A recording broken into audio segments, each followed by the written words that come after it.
Shalom teman-teman. Aku, Kakak Ariel, punya berita seru nih buat kalian. Pada mau tahu nggak? Jadi, mulai bulan April untuk kalian yang kelas 4 sampai kelas 6, kita bakal ada Feast at Home for Stars Club. Yeay! Iya benar. Jadi, Feast at Home ini khusus untuk teman-teman yang kelas 4 sampai 6. Kita akan ketemu di hari Minggu jam 10 pagi dan kita bakal pujian bareng, firman bareng, dan bakal ada activity yang menyenangkan. Seru banget kan guys? So, jangan lupa ya pada ikutan. See you online and God bless you. 1 Timotius 4 ayat 8 mengatakan, latihan badani terbatas gunanya, tetapi ibadah itu berguna dalam segala hal karena mengandung janji baik untuk hidup ini maupun untuk hidup yang akan datang. Saudara, selamat datang dalam acara Feast Online. Kita sangat bersyukur bahwa kalian semua masih berkenan untuk bersama-sama kita mencari wajah Tuhan. Kita akan bersama-sama memuji dan menyembah Tuhan. Kita akan bersama-sama mendengarkan pemberitaan firman Tuhan pada hari ini. Dan saya sangat yakin dan percaya bahwa pengharapan, kasih, dan kuasa Tuhan akan menyertai kehidupan saudara dan saya. Berikan waktumu yang terbaik bagi Tuhan. Berikan sorak-sorai kemuliaan bagi Allah kita. Tuhan Yesus memberkati.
Shalom saudara-saudara sekalian, welcome back to Feast at Home.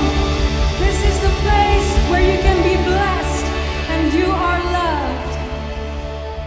Selamat sore semuanya, welcome back, dan boleh kasih salam, mungkin say hi to teman-teman mungkin yang ada di kolom chat. Katakan you are loved, you are blessed, and you are welcome in this place. Mari bersama-sama sore hari ini kita buka hati kita. Kita mau menyembah dan memuji nama Yesus yang luar biasa.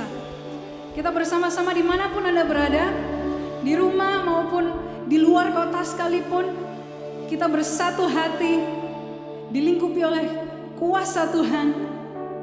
Mari kita naikkan suara kita kepadanya. Sama-sama katakan. Akan sendiriku menjalani hidupku ini, tak akan lepas padamu Tuhan.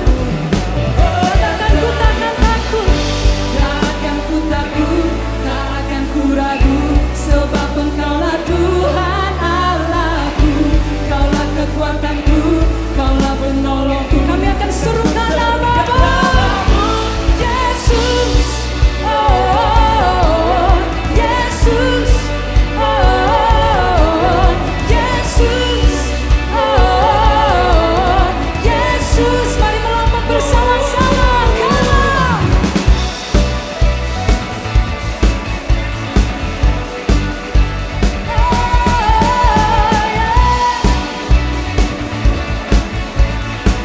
Katakan takkan sendiriku berjalan, takkan sendiriku pergi, menjalani hidupku ini, takkan lepas pandanganku padamu ya.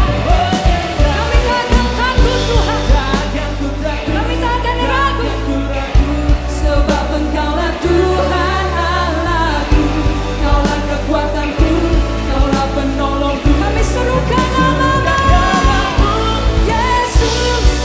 Oh, Yesus. Oh, Yesus. Naikkan suaramu, Yesus. Oh, everybody jump.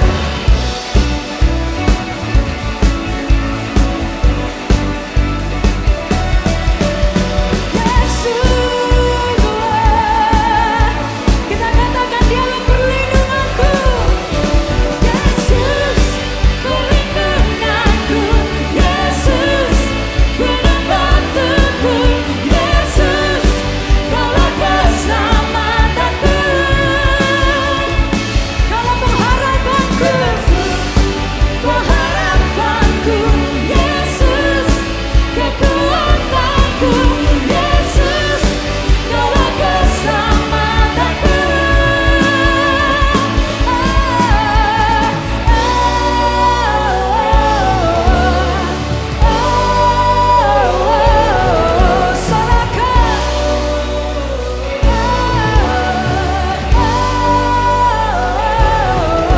Yesus, semuanya bertepuk tangan. Yesus, oh, oh, oh. Yesus, oh, oh, oh. Yesus, lebih keras lagi saudara katakan. Yesus, oh, oh, oh. Yesus, oh, oh, oh. Yesus, oh, oh, oh. Yesus, semuanya. Yesus, perlindunganku. Yesus, gunung batuku. Yesus, Kaulah keselamatanku. Yesus, pengharapanku.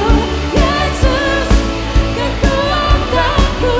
Yesus, Kaulah keselamatanku. Serukan namanya, Yesus. Oh, oh, oh.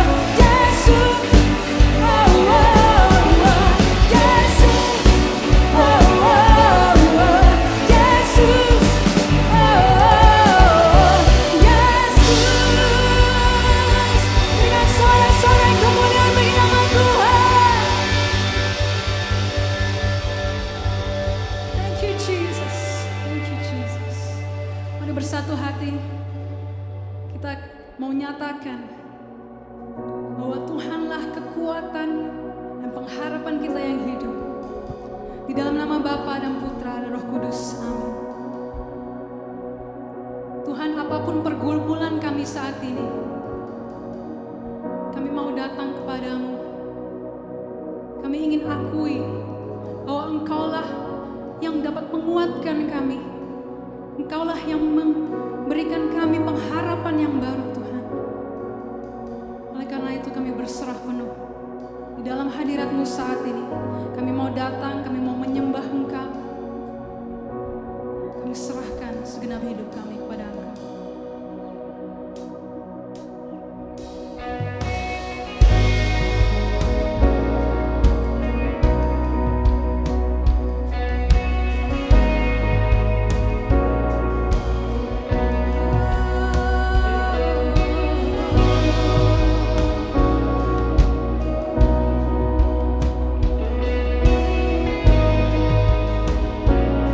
Sama-sama katakan. Here I am with my arms lifted high, as the light begins to fade. Hear my cry, my prayer, my plea. I'm counting on Your grace for me. Through the storms and my uncertainties, Lord, I put my trust in You. 'Cause You're my Savior and my peace. Oh Christ, my King, I will draw near. Angkat kedua tanganmu saat ini. So my soul surrenders to my faithful God, my faithful God. You're my hope and anchor. I trust in You. Through the storms and my uncertainties, I put my trust in You. Lord, I put my trust in You. 'Cause You're my Savior, 'cause You're my Savior and my peace. Oh Christ, my King, I will draw near.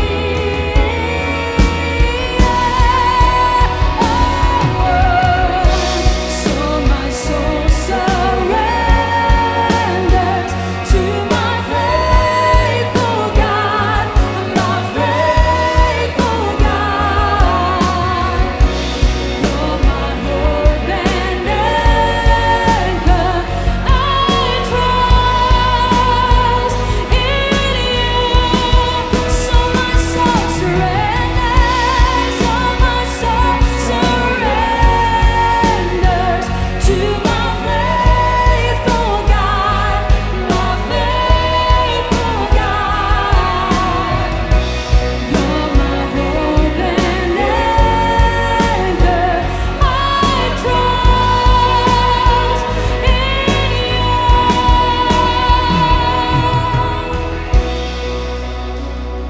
Trust in You, Lord. 'Cause You are my strength, You are my anchor. I surrender, Lord. Together we sing.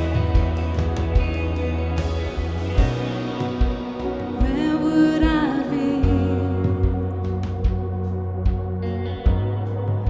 if not for Your grace that rescued me? My life surrendered to worship You. Where would I be if not for Your grace? If not for Your grace that rescued me. My life surrendered to worship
Selamat sore dan shalom.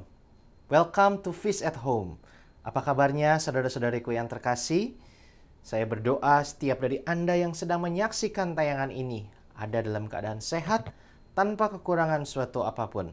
Tapi bagi setiap dari saudara yang mungkin saat ini sedang menghadapi pergumulan, saya berdoa melalui Feast at Home hari ini, Tuhan akan mencurahkan kuasa dan kasih-Nya yang akan memberikan Anda hikmat dan kekuatan untuk memampukan Anda melalui setiap proses yang saat ini sedang terjadi dalam hidup Anda dan keluar sebagai seorang pribadi yang seperti tema besar kita bulan ini, menjadi pribadi yang undefeated. Boleh letakkan tangan kanan Anda di dada Anda saat ini, dimanapun Anda berada, dan katakan, I am undefeated in God. Mari kita awali pemberitaan firman hari ini dengan mendoakan doa favorit kita di dalam nama Bapa dan Putra dan Roh Kudus. Amin. Say, today I receive all of God's love for me. Today I open myself to the unbounded, limitless, overflowing abundance of God's universe. Today I open myself to God's blessing, healing, and miracle. Today I open myself to God's word so that I become more like Jesus every day. Today I proclaim that I am God's beloved, I'm God's servant, I'm God's powerful champion. And because I am blessed, I'm blessing the world in Jesus' name. Mari kita angkat tangan kita dan hormati kebenaran firman Tuhan. Thy word is a lamp unto my feet and a light unto my path. Firman Tuhan hari ini diambil dari kitab Matius pasal yang ke-28 ayat yang pertama. Mari kita baca bersama-sama. Setelah hari Sabat lewat, menjelang menyingsingnya fajar pada hari pertama minggu itu, pergilah Maria Magdalena dan Maria yang lain menengok kubur itu. Ayat-ayat berikutnya akan menjadi bacaan Injil yang dibacakan di Misa Paskah yang akan kita rayakan. Gak kerasa ya, minggu depan. Tinggal 1 minggu lagi. Dan sepanjang 1 bulan ini, tema besar kita bulan ini undefeated. Mengajarkan kita bagaimana kita menjadi pribadi yang tidak mudah dikalahkan oleh permasalahan, oleh luka, oleh kejadian-kejadian yang kurang enak yang pastinya akan terjadi dalam kehidupan kita selama kita hidup di dunia yang gak sempurna ini, yang sudah jatuh di dalam dosa. Melalui peristiwa-peristiwa Paskah kita belajar bagaimana meresponi. Di minggu pertama kita belajar bagaimana meresponi ketika rasa sakit, penderitaan, masalah itu datang. Respon pertama yang tepat itu seperti apa? Kita juga belajar melalui bahan sel 2 minggu yang lalu. Kalau kebingungan yang karena peristiwa-peristiwa yang gak enak terjadi dalam hidup kita, ketika kebingungan itu muncul, bagaimana respon kita? Dan terakhir melalui sermon Brother Obed minggu lalu di perayaan ulang tahun komunitas kita, kita belajar apa sebenarnya yang sudah Tuhan siapkan di ujung setiap proses yang Dia izinkan terjadi dalam kehidupan kita. Tapi terlepas dari semua pengetahuan-pengetahuan itu, kenyataannya gak semudah itu sih. Gak semudah itu melalui hari-hari di mana orang yang kita sayangi udah gak bersama kita lagi. Setelah nangis-nangis, setelah syok di proses pemakaman atau kremasi berlalu, akan ada hari-hari di mana tadinya ada orang yang kita sayangi, tapi sekarang udah gak ada karena dia udah bersama-sama Tuhan. Gak mudah loh melalui hari-hari tanpa karir kita yang mungkin harus berakhir karena kantor kita bangkrut atau harus melakukan efisiensi karyawan akibat pandemi COVID-19 ini. Gak mudah melalui hari-hari tanpa karir kita yang mungkin sudah menjadi bagian dari hidup kita selama belasan atau bahkan puluhan tahun. Gak mudah melalui hari-hari ketika kita harus menata ulang bisnis kita yang merugi besar akibat situasi pandemi atau akibat hilang order.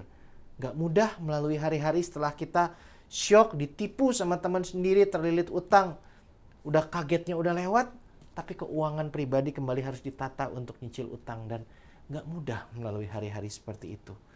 Tapi hari ini melalui kebenaran firman, kita akan belajar bagaimana supaya kita mengalami transformasi dalam hati kita seperti yang dialami para wanita ini. Karena mereka datang ke kubur Yesus dengan perasaan khawatir, sedih, kecewa. Tapi beberapa ayat kemudian hati mereka mengalami perubahan. Dipenuhi oleh sukacita Paskah. Semangat untuk memberitakan berita kebangkitan Yesus. Kita akan belajar hari ini bagaimana supaya hati kita bisa mengalami transformasi seperti itu. Kalau mungkin saat ini hati kita sedang terluka, terbeban. Dan bagaimana menjaga supaya kita tetap ada di dalam situasi di mana hati kita ini dipenuhi oleh sukacita Paskah. Hari ini kita akan belajar untuk menghidupi living the joy of Easter. Dan inilah pesan besar Tuhan bagi kita semua pada hari ini. Dia akan membawa saudara dan saya keluar dari rasa sakit dan kebingungan kita, masuk menuju sukacita yang sejati dan kejelasan dari hikmat yang Dia berikan. Anda siap untuk diberkati hari ini? Mari kita angkat tangan kita dan hormati kebenaran firman Tuhan. Thy word is a lamp unto my feet and a light unto my path.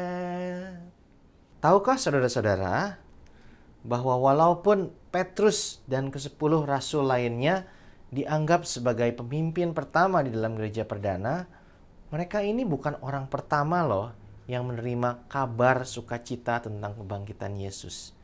Siapa sih orang-orang pertama yang Tuhan Yesus percayakan untuk menerima kabar tentang kebangkitan Dia? Ya seperti bacaan kita hari ini. Wanita-wanita inilah yang pertama kali mengalami transformasi dalam hati mereka. Semua pengikut Yesus ketika itu sedang mengalami yang namanya kesedihan karena guru yang mereka kasihi mati disalib. Mereka mengalami kekecewaan karena di pikiran sebagian besar orang Yahudi pada masa itu yang namanya Mesias yang sudah dijanjikan itu akan datang membawa bangsa Israel mengalahkan penjajah Roma dan membawa Israel bangkit kembali jadi negara superpower seperti zaman Raja Daud. Tapi kenyataannya boro-boro ngalahin tentara Roma yang ada disalib oleh tentara Roma. Ada kekhawatiran dalam hati para pengikut Yesus karena guru mereka dibunuh sebagai seorang kriminal. Ada kekhawatiran mereka pun akan mengalami nasib yang sama. Semua pengikut Yesus merasakan ini, tapi wanita-wanita inilah pengikut-pengikut Yesus yang pertama kali mengalami transformasi dalam hati mereka. Nah, kenapa mereka bisa jadi yang pertama Tuhan percayakan? Karena mereka seperti ayat yang tadi kita baca masih punya hati untuk datang ke kubur Yesus. Datang ke kubur Yesus ini bukan suatu perkara yang mudah loh pada masa itu. Karena seperti yang tadi saya bilang, Tuhan Yesus itu dicap sebagai nabi palsu, sebagai kriminal. Ada resiko pengikut-pengikutnya itu ditangkap dan diperlakukan sama seperti gurunya. Jadi wanita, dan kalau kita baca di kitab Matius ini, di pasal sebelumnya diceritakan kubur Yesus ini dijaga oleh tentara-tentara Romawi. Dan wanita-wanita ini adalah wanita Yahudi, wanita bangsa yang dijajah oleh pemerintah Romawi. Tentara ini bisa aja sesuka hati melakukan apapun yang mereka mau pada wanita ini, ngecap mereka sebagai penjahat, membawa mereka ke penjara, menyiksa, atau bahkan, memperkosa mereka. Jadi resikonya sangat tinggi untuk datang ke kubur Yesus. Terlebih lagi hatinya dipenuhi kekhawatiran, kekecewaan, kesedihan, tapi terlepas dari semua yang mereka rasakan di hati mereka dan kondisi mereka, mereka masih mau punya hati untuk datang ke kubur Yesus. Kita akan belajar 5 poin kalau kita mau hidup di dalam sukacita Paskah. Hal pertama yang harus kita lakukan adalah belajarlah untuk mengasihi Tuhan unconditionally. Mengasihi Tuhan tanpa syarat seperti Tuhan pun mengasihi kita. Maksudnya tanpa syarat seperti apa ya? Seperti para wanita ini. Terlepas dari kondisi hati mereka, mereka tetap mengasihi Tuhan. Tapi yang menarik, kalau kita baca cerita yang sama tapi di Injil yang lain, Markus 16 ayat 1 mencatat lebih detail lagi wanita yang datang. Maria Magdalena, Maria ibu Yakobus, dan Salome. Ngapain mereka datang ke kubur Yesus pagi-pagi? Mereka datang untuk meminyaki Yesus. Nah, ini ada sesuatu yang menarik dan bikin saya cukup terharu. Kenapa? Karena para wanita ini datang tidak dengan ekspektasi menyambut kebangkitan Yesus. Mereka datang dengan tanda kutip dengan iman yang salah. Mereka datang dengan ekspektasi mereka akan melihat jenazah Yesus dan mereka mau merawat jenazah itu, meminyakinya. Jadi kenapa saya bilang saya terharu? Karena kalau lihat ini, ternyata Tuhan kita itu sangat humble loh. Sesekali, saya nggak bilang setiap saat ya. Kalau setiap saat berarti ada yang salah dengan pengenalan kita akan Tuhan atau hubungan kita dengan Tuhan. Tapi sesekali, ternyata buat Tuhan salah beriman tuh nggak apa-apa loh. Karena wanita ini salah beriman, para wanita ini. Mereka bahkan udah lupa. Karena Tuhan Yesus sudah ngomong ke pengikutnya akan ada harinya di mana dia disiksa, mati, dan hari ketiga dia akan bangkit. Tuhan Yesus tuh kalau kita baca Injil udah ngingetin ke para pengikutnya. Mereka bahkan lupa sama ajaran, sama janji Yesus. Mereka sedih. Mereka nganggap Yesus gak akan bangkit lagi. Mereka datang dengan ekspektasi akan ngelihat jenazah Yesus. Tapi mereka tetap punya hati yang mengasihi gurunya. Dan itulah hati yang mengasihi Tuhan unconditionally. Ketika kita mungkin tanda kutip salah beriman, ketika kita pikir akan butuh waktu panjang untuk menyelesaikan hutang ini, akan butuh waktu panjang untuk keluar dari keadaan berduka karena kehilangan orang yang kita kasihi, akan butuh waktu panjang untuk melupakan si dia yang meninggalkan atau mengkhianati kita. Kita salah beriman, pesimis dengan kehidupan kita karena begitu beratnya masalah yang ada dalam kehidupan kita. Ternyata buat Tuhan, it's okay. Dia ngerti. Asal hati kita ini nggak sujon sama dia. Hati kita ini tetap mengasihi dia. Itu pun cukup bagi Tuhan untuk jadi titik awal di mana dia mau mentransformasi dan membawa hati kita kembali dipenuhi oleh sukacita. Seperti para wanita ini. Pertanyaannya di tengah setiap pergumulan, penderitaan, masalah yang kita hadapi, masihkah kita mau mengasihi Tuhan? Masihkah kita mau belajar mengucap syukur untuk hal yang bisa kita syukuri? Masihkah kita mau mencoba tetap berelasi dengan dia dalam doa, dalam firman, dalam kegiatan berkomunitas, dan terutama dalam ekaristi? Masihkah kita mau mencari dia, punya hati yang sayang sama Tuhan walaupun mungkin iman kita lagi salah, walaupun mungkin kita lagi kurang percaya akan campur tangannya dalam permasalahan kita yang sekarang sedang kita hadapi. Nah, kenapa? Jadi itu poin yang pertama ya, miliki hati yang mengasihi Tuhan tanpa syarat, terlepas dari setiap kondisi yang kita hadapi. Tapi susah ya, karena manusia ini dari lahir di dunia yang gak sempurna ini sudah diajarkan yang namanya kasih itu kasih yang bersyarat. Namanya kasih itu adalah sesuatu yang bisa kita berikan kalau kita sudah menerima. Kalau orang lain udah baik sama kita, kalau udah ada alasan, baru kita bisa mengasihi. Padahal kasih yang sempurna dari Tuhan adalah kasih tanpa syarat, karena Tuhan mengasihi kita tanpa syarat. Tapi seperti yang saya bilang, Tuhan kita ini rendah hati, mau nyesuaiin diri loh sama level kita. Nah, kita akan lihat dari kisah ini ya, kenapa para wanita ini mau menempuh resiko ditangkap, dijahatin oleh tentara Romawi, datang pagi-pagi untuk meminyaki kubur Yesus. Kenapa di tengah kesedihan, kekhawatiran, kekecewaan mereka tetap mau datang untuk coba memberikan yang terbaik bagi gurunya, walaupun mereka sedang salah beriman, mikir gurunya itu nggak akan bangkit lagi. Nah, kita bisa lihat di Markus ayat yang Markus pasal 16 ayat yang ke-9. Alasan bagi para wanita ini, tapi yang spesifik adalah bagi Maria Magdalena. Setelah Yesus bangkit pagi-pagi pada hari pertama minggu itu, ia mula-mula menampakkan dirinya kepada Maria Magdalena. Daripadanya Yesus pernah mengusir 7 setan. Maria yang lain dan Salome nggak diceritain kenapa, tapi saya percaya mereka pun mengalami sesuatu seperti Maria Magdalena. Mereka memiliki yang namanya pengalaman iman. Ada jejak yang Tuhan Yesus tinggalkan di dalam kehidupan para wanita ini, sehingga terlepas dari kondisi Yesus saat itu yang terlihat mati di depan mereka, mereka tetap bisa mengasihi Yesus. Ya, nggak semua dari kita pernah kerasukan 7 setan ya.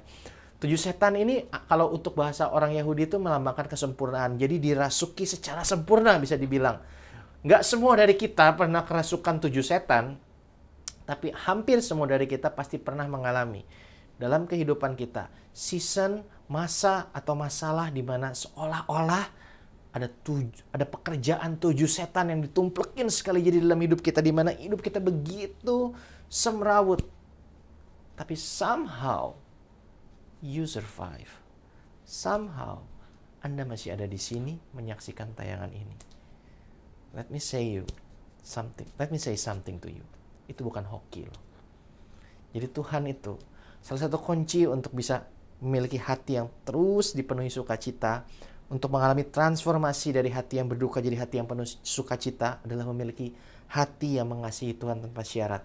Tapi untuk belajar mengasihi Tuhan tanpa syarat, Tuhan itu rendah hati, kamu belajar aja dari kasih yang bersyarat dulu. Nih, aku kasih lihat, kata Tuhan. Dia itu campur tangan dalam kehidupan kita sangat banyak. Kalau kita lagi berduka, lagi nggak tahu bagaimana menghadapi masalah yang ada di depan kita, ngelihat ke belakang itu sekali-kali nggak apa-apa loh. Banyak orang bilang, jangan terus ngelihat ke masa lalu. Mobil aja kaca spionnya lebih kecil ya, tapi kaca spion tetap perlu dilihat kan sekali-kali. Ya kalau nggak nabrak. Untuk apa dikasih kalau nggak digunakan sama sekali? Sesekali kita perlu ngelihat ke belakang. Apalagi di momen-momen terberat dalam hidup kita, lihatlah ke belakang, look back and remember His love. Setiap dari kita itu kalau mau dengan kerendahan hati merenungkan masa lalu kita akan bisa lihat, oh ada loh Tuhan di situ. Lah sebenarnya kita bisa napas sampai sekarang aja karena kemurahan hati Dia kan. Tapi kadang manusia itu kalau untuk yang biasa-biasa seperti napas, kehidupan, pekerjaan, rumah tangga, sesuatu, semua yang Anda punya saat ini semuanya karena kemurahan hati Tuhan. Tapi kadang kita, ini mah udah biasa, pengen yang luar biasa. Tuhan itu kurang baik, kurang rendah hati apa, dikasih juga yang luar biasa. Anda lihat ke hidup Anda dari lahir sampai sekarang, renungkan dengan kerendahan hati dan ingat momen-momen di mana Anda mungkin dulu sebelum kenal Tuhan bilang itu hoki, itu bukan hoki. Itu campur tangan dari tangan yang gak kelihatan, campur tangan Tuhan. Saya kalau lagi menghadapi masalah-masalah berat dalam hidup saya, merenungkan kembali ke belakang, wow, ada banyak hal yang sudah Tuhan lakukan dalam hidup saya bahkan ketika saya belum kenal sama Dia. Bahkan untuk teman-teman yang udah lama di sini, yang udah kenal lama dengan saya, tahu ada pengalaman iman luar biasa. Di umur 3 tahun, saya lahir dengan kelainan batang otak. Umur 3 tahun, saya mengalami serangan epilepsi dan dokter vonis saya meninggal atau tumbuh jadi orang idiot. Tapi ternyata Tuhan berikan saya mujizat kesembuhan. Saya belum kenal Tuhan waktu itu secara pribadi. Hidup saya berantakan, banyak melakukan kesalahan, tapi somehow saya bisa ada di sini. Sebelum saya kenal Dia, Dia sudah kenal saya, dan Dia sudah campur tangan dalam kehidupan saya. Begitupun dengan Anda. Seberat apapun masalah yang saat ini sedang Anda hadapi, coba ambil waktu untuk merenung dengan kerendahan hati dan lihat ke belakang. Dan Anda akan sadar, bukan dengan kekuatan Anda sendiri loh Anda bisa ada di sini. Look back and remember, Dia mengasihi Anda. Tapi ada sesuatu yang berbeda ketika saya udah kenal sama ketika saya belum kenal sama Tuhan. Ketika saya udah kenal sama Tuhan, saya itu bisa lebih aware. Oh, ini campur tangan Tuhan. Dalam keseharian saya itu bisa sadar. Oh, ini Tuhan sedang melakukan sesuatu. Dan masalah tetap ada, tapi minimal masalah yang gak perlu itu bisa saya hindari. Sedangkan waktu belum kenal Tuhan, masalah tuh ada, tapi sebenarnya itu kebanyakan masalah konyol. Masalah yang saya buat sendiri karena ego, karena kebodohan, karena keegoisan saya. Setelah kenal Tuhan, masalah tetap ada, tapi selalu ada buah, ada maknanya, worth untuk dikerjakan, untuk dihadapi. Saya nggak bilang saya udah sempurna loh. Saya pun masih bisa ngelakuin kesalahan. Tapi perbedaan sebelum dan sudah kenal Tuhan, yang namanya syarat, yang namanya pengalaman iman, campur tangan Tuhan dalam kehidupan saya itu bisa saya sadari dan lebih banyak. Tanda kutipnya, karena Tuhan itu rendah hati, kasih harusnya nggak bersyarat. Kita belajar dari kasih yang bersyarat, Tuhan bisa kasih banyak tuh syarat atau alasan untuk kita mengasihi Dia melalui kebenaran firman-Nya. Ketika 2 minggu yang lalu kita belajar, kalau kita lagi bingung, fokus sama janji Tuhan yang bisa ditemukan di sini. Tapi kalau Alkitab ini dibuka dan digarisin tuh semua 7.000 janji Tuhan, akan ada ayat-ayat yang gak tergarisi loh. Alkitab ini isinya bukan sekedar janji aja. Dan fungsinya bukan hanya sekedar memberikan kita keyakinan secara psikologis karena kata-katanya bagus. Saya setuju kita harus fokus sama janji Tuhan di dalam kebingungan yang kita hadapi. Tapi kita harus berhati-hati. Apa hubungannya dengan yang saya bilang tadi tentang pengalaman iman? Kita akan lihat dari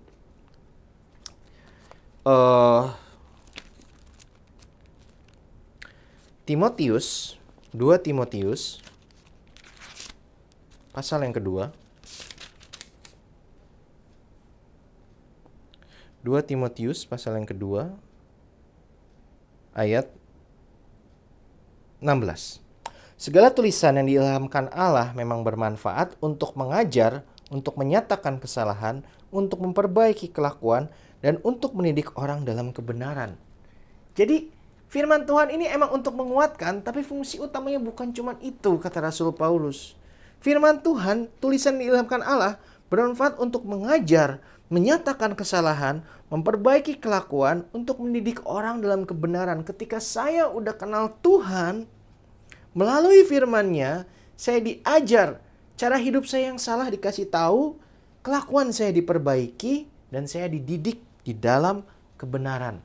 Banyak orang firman Tuhan ini dijadikan seperti mantra pesugihan. Dibaca pagi-pagi, diperkatakan, lalu dipakai untuk todong Tuhan. Genapi janjimu dalam kehidupanku, tapi kelakuannya nggak berubah sama sekali. Ini bukan pesugihan. Kekristenan bukan pesugihan. Ada kuasa dalam firman ini, tapi bukan mantra, bukan seperti yang tadi mekanismenya. Sudahkah kita izinkan kebenaran firman merubah kehidupan kita?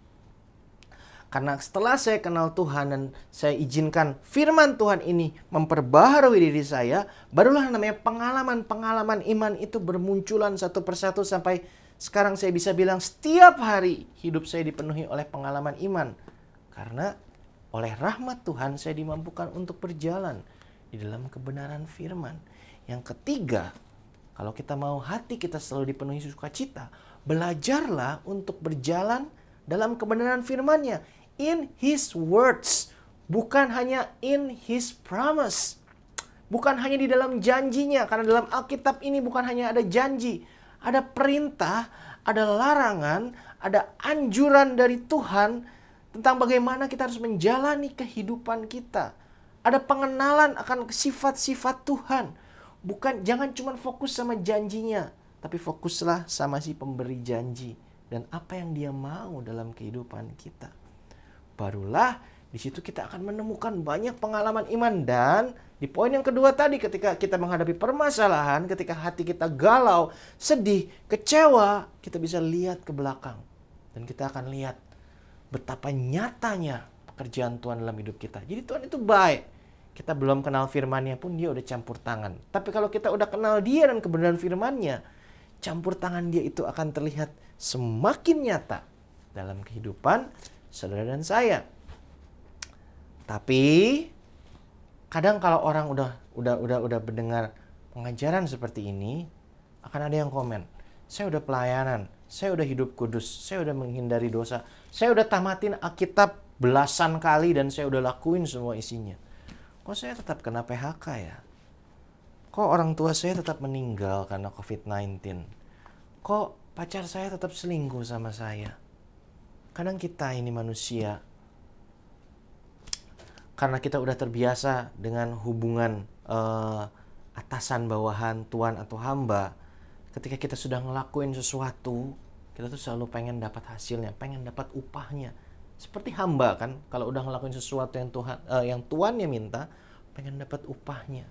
Tapi balik lagi, seperti yang saya bilang, Tuhan kita itu rendah hati. Dia ngerti keterbatasan kita sebagai manusia. Oke, kalau sistemnya mau upah, kata Tuhan, kamu udah ngelakuin sesuatu, kamu pengen dapat upahnya, aku kasih upahnya. Ini aku udah janji, kamu akan terima upahnya. Tapi jangan lupa, kita ini fana, sedangkan Tuhan kita itu kekal.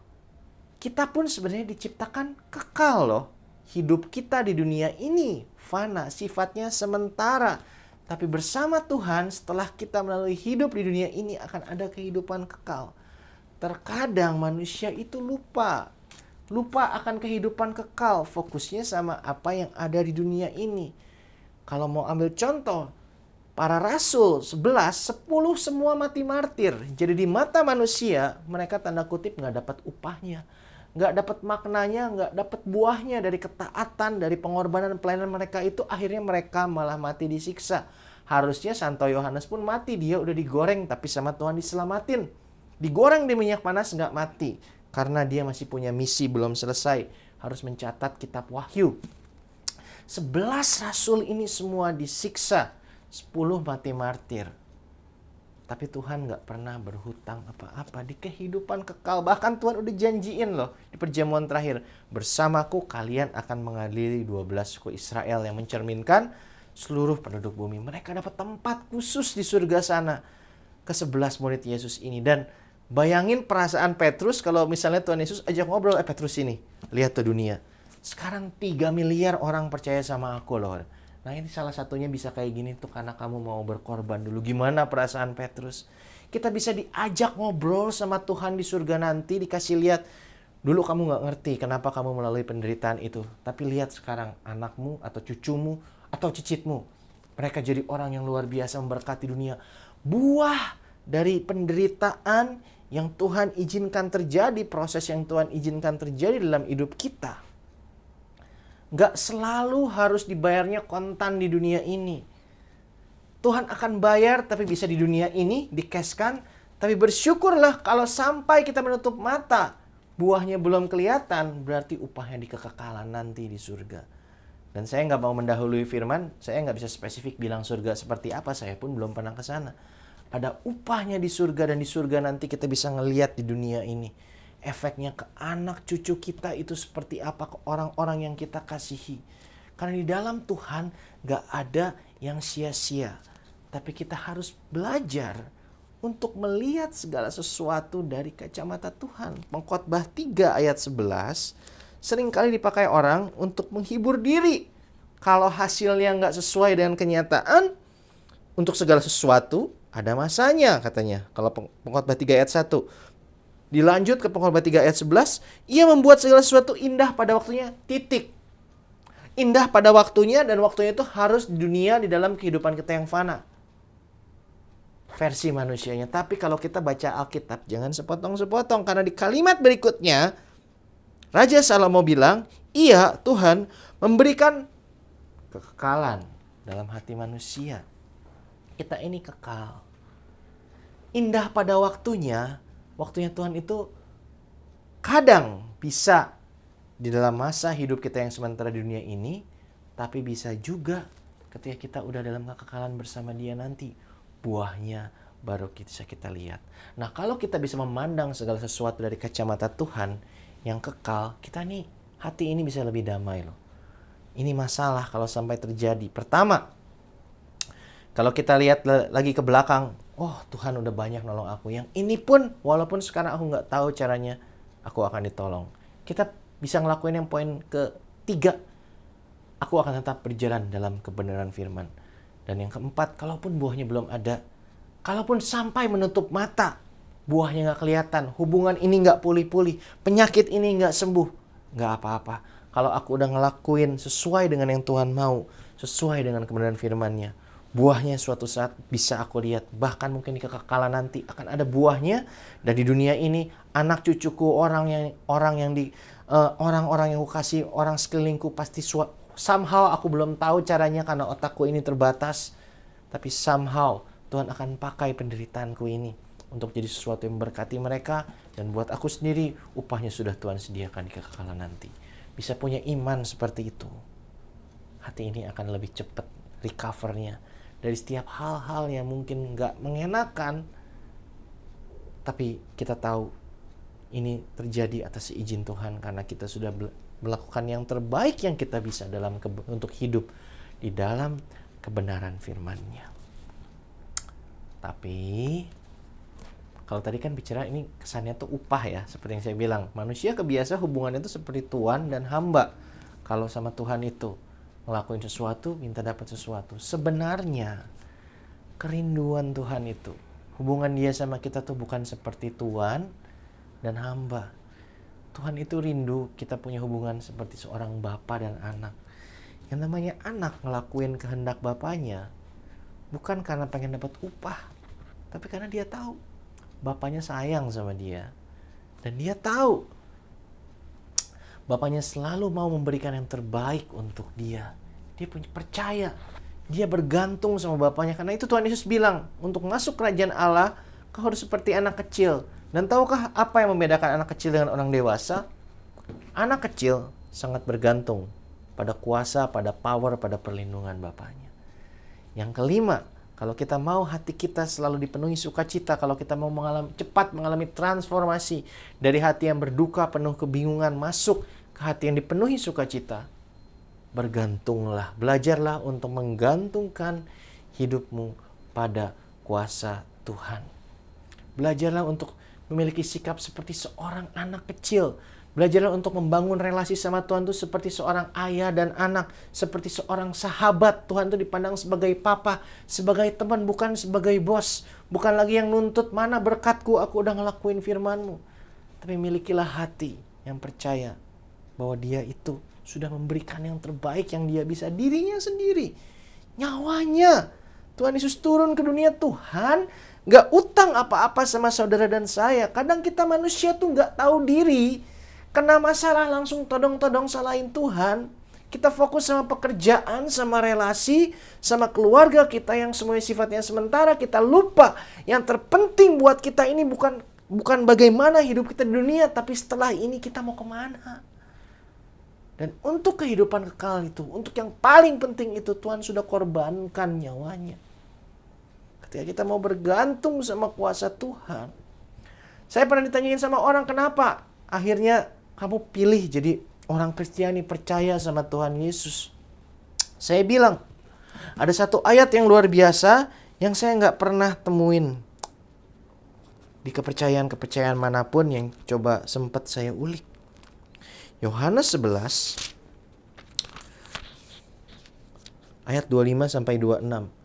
Tuhan Yesus adalah satu-satunya pribadi yang berani bilang, akulah kebangkitan dan hidup, barang siapa percaya kepadaku, ia akan hidup walaupun ia sudah mati. Dan setiap orang yang hidup dan yang percaya kepadaku tidak akan mati selama-lamanya. Dia ngomong kayak gitu ke Maria dan Marta ketika adiknya Lazarus meninggal. Dia satu-satunya pribadi yang berani mengklaim, akulah kebangkitan dan hidup. Di ayat lain, dia bilang, akulah satu-satunya jalan menuju Bapa. Nggak ada yang bisa sampai kepada Bapa bila tidak melalui aku. Dialah satu-satunya pribadi dalam sejarah yang berani melakukan klaim seperti itu. Dan dia membuktikan klaimnya ini bukan cuma omong doang. Karena di Paskah yang sebentar lagi kita akan rayakan, dia buktikan dia mengalahkan kematian. Kenapa? Kalau kita bergantung sama kuasa Tuhan, kita bisa punya hati yang firm, yang penuh sukacita. Kalau tubuh mati aja bisa Tuhan bangkitkan, relasi Anda yang mungkin sekarang sedang mati pun dia bisa bangkitkan. Karir Anda yang saat ini sedang mati pun bisa dia bangkitkan. Hati Anda mungkin yang saat ini begitu terluka, dipenuhi trauma, yang sudah seperti hati yang mati, itu pun bisa dia bangkitkan. Dan yang terutama, terlepas dari semua yang kita lalui di dunia ini, dan one day kita akan menutup mata, one day dia pun akan membangkitkan kita untuk hidup bersama dia di dalam kekekalan abadi di surga. Kalau kita udah tahu ujung story-nya seperti itu, hati ini loh, ya mungkin sekarang lilitan utang ini, relasi yang berantakan ini terlihat begitu mumet, but one way or another ini akan berlalu. Sifatnya sementara, sedangkan kita dan Tuhan kita sifatnya kekal. Kita bisa semangat menghadapi proses ini karena kita tahu apapun yang terjadi di depannya, ketika proses ini sudah selesai, ini akan menjadikan saya pribadi yang lebih siap untuk dalam kekekalan nanti dipercayakan sesuatu yang luar biasa sama Tuhan. Belajarlah untuk bergantung pada kuasa Tuhan. Tuhan yang bisa membangkitkan orang mati. Roh yang sama yang membangkitkan Yesus dari antara orang mati tinggal dalam diri saudara dan saya. Kuasa kebangkitan itu sudah dia berikan pada kita, dan sebentar lagi kita akan rayakan minggu depan. Dan inilah doa penutup saya bagi kita semua. Karena saya pun masih harus berdoa seperti ini. Efesus 1 ayat 16 sampai 20. Doa Rasul Paulus pada jemaat di Efesus, tapi aku akan ganti kata-katanya. Aku pun tidak berhenti mengucap syukur karena kamu, dan aku selalu mengingat kamu dalam doaku dan meminta kepada Allah Tuhan kita Yesus Kristus, yaitu Bapa yang mulia itu, supaya ia memberikan kepada, ini yang saya bilang, Rasul Paulus bilang kepadamu, saya mau bilang kepada kita, karena saya pun tetap butuh. Supaya dia memberikan kepada kita roh hikmat dan wahyu untuk mengenal dia dengan benar. Kunci sukacita ada di pengenalan Anda terhadap Allah dan Tuhan Anda. Dan supaya ia menjadikan mata hatimu terang, agar kamu mengerti pengharapan apakah yang terkandung dalam panggilannya, betapa kayanya kemuliaan bagian yang ditentukannya bagi orang-orang kudus, betapa hebat kuasanya. Rely on God's power. Belajar untuk bergantung pada kuasa Yesus bagi kita yang percaya sesuai dengan kekuatan kuasanya yang dikerjakannya di dalam Kristus dengan membangkitkan dia dari antara orang mati dan menundukkan dia di sebelah kanannya di surga. Bapak Ibu Saudara yang terkasih, kita semua bisa bersuka cita karena kita tahu buat Tuhan Yesus, death is not the end of story. Tuhan Yesus mati, but it's not the end of the story. Itu bukan endingnya Injil. Ada kebangkitan dan pekerjaannya masih ada sampai sekarang melalui kita gerejanya. Kuasa itu yang membangkitkan dia dari antara orang mati, itu pun ada dalam diri saudara dan saya. Pertanyaannya, apakah kita sadar kuasa itu ada dalam diri kita? Dan apakah kita mau mengakses kembali kuasa yang sudah Tuhan percayakan itu? Itu hanya bisa kita dapatkan kalau kita mau punya relasi yang benar, seperti seorang bapa dan anak, seperti seorang sahabat. Dan harga untuk relasi itu sudah dia bayar di kayu salib. Sudahkah Anda menjadikan Yesus sebagai Tuhan dan Juru Selamat Anda?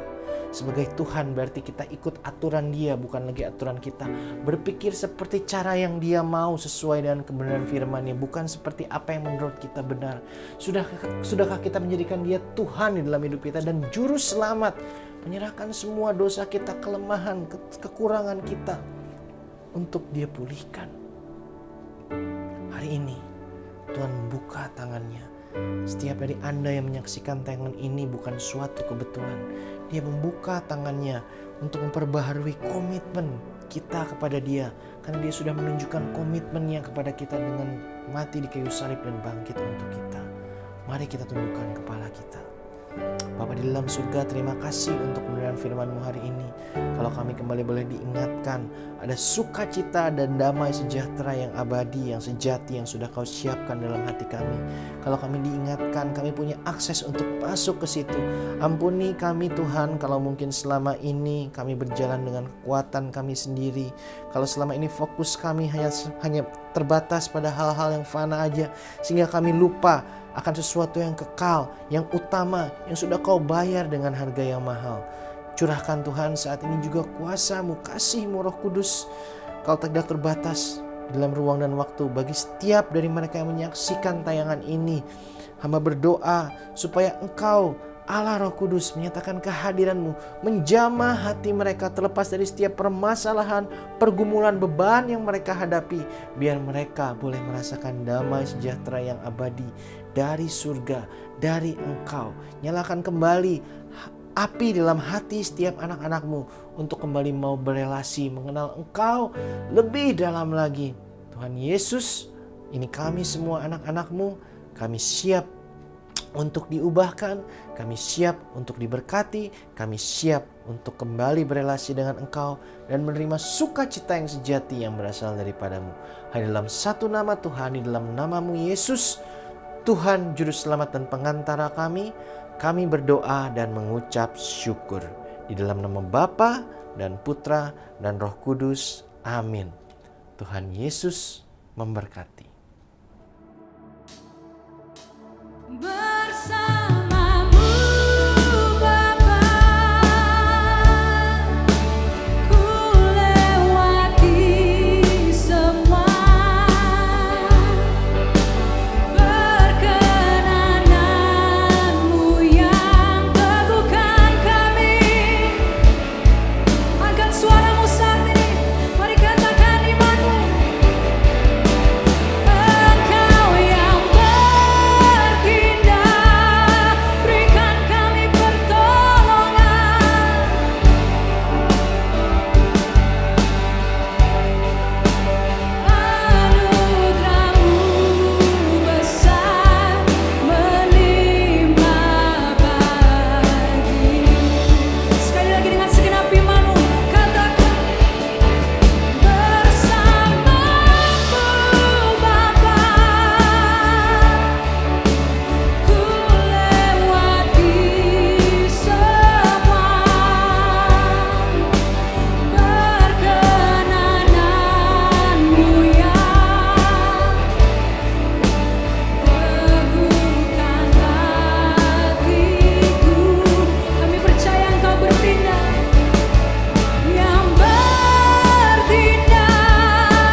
Shalom teman-teman.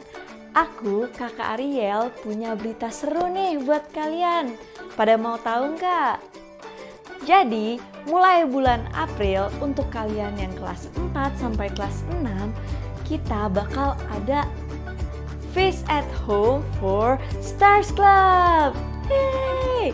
Iya benar. Jadi Feast at Home ini khusus untuk teman-teman yang kelas 4 sampai 6.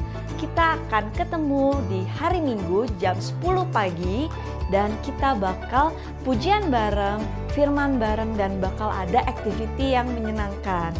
Seru banget kan guys? So, jangan lupa ya pada ikutan. See you online and God bless you.